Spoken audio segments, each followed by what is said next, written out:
এখানে যে পাথরগুলো চুরি হয়ে গেছে ইমিডিয়েটলি সেটাকে রিস্টোর করা, এবং সেকেন্ডলি হচ্ছে এখানে কারা কারা ইনভলভ ছিল কি ব্যবস্থা নেওয়া যায়, আর থার্ড হচ্ছে ভবিষ্যতে এই ধরনের ঘটনা না ঘটে সেটার জন্য কি প্রিভেন্টিভ মেজার নেওয়া যায়, স্থায়ী সলিউশন করা যায় এটা, এবং এবং যারা এই কাজটি করছেন তারা কেন করছেন সেটাকে আইডেন্টিফাই করা। এই ঘটনাটা জানার চেষ্টা করছি যে আসলে কি অবস্থা ছিল, কত দূর নিয়ে গেছে, এখন কি অবস্থা, এবং এটার জন্য কি পরিকল্পনা নেওয়া যেতে পারে, এবং এই যে পাথরগুলো নিয়ে গেছে এটা আসলে কোন কোন জায়গায় আছে।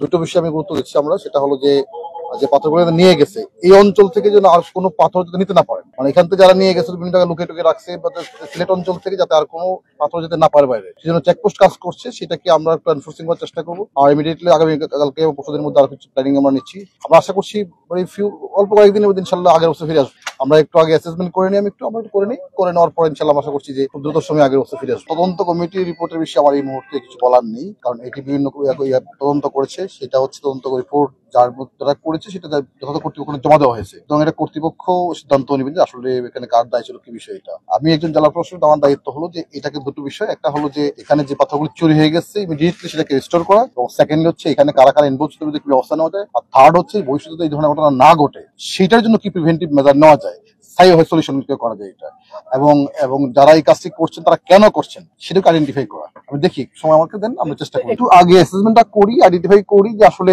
কোথায় উইকনেস আছে এবং কোথায় আমাদের কাজ করার সুযোগ ছিল, বা কোথায় সুযোগ আছে, বা কোথায় আমাদের সুযোগ তৈরি করতে হবে, বা কোথায় আমাদের এনফোর্সমেন্ট করতে হবে, বা কোথায় আসলে আমাদের স্ট্রেংথেনিং করতে হবে, সেটা একটু আমরা একটু অ্যাসেসমেন্ট করে নিই। সেটা আমরা আশা করছি এটা একটা স্থায়ী সলিউশন হবে।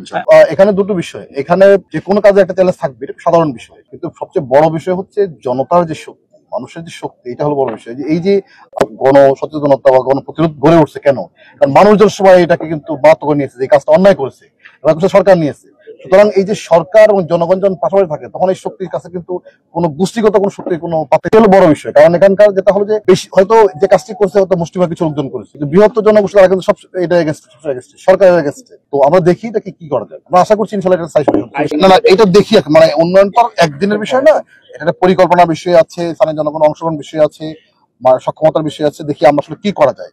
যে আমরা আশা করছি যে হয়তো সব সমস্যা হয়তো একদিনে সমাধান করে ফেলা যাবে না, বাট একটা সময়ের সাথে হয়তো আমরা আশা করছি যে সমাধান করা সম্ভব।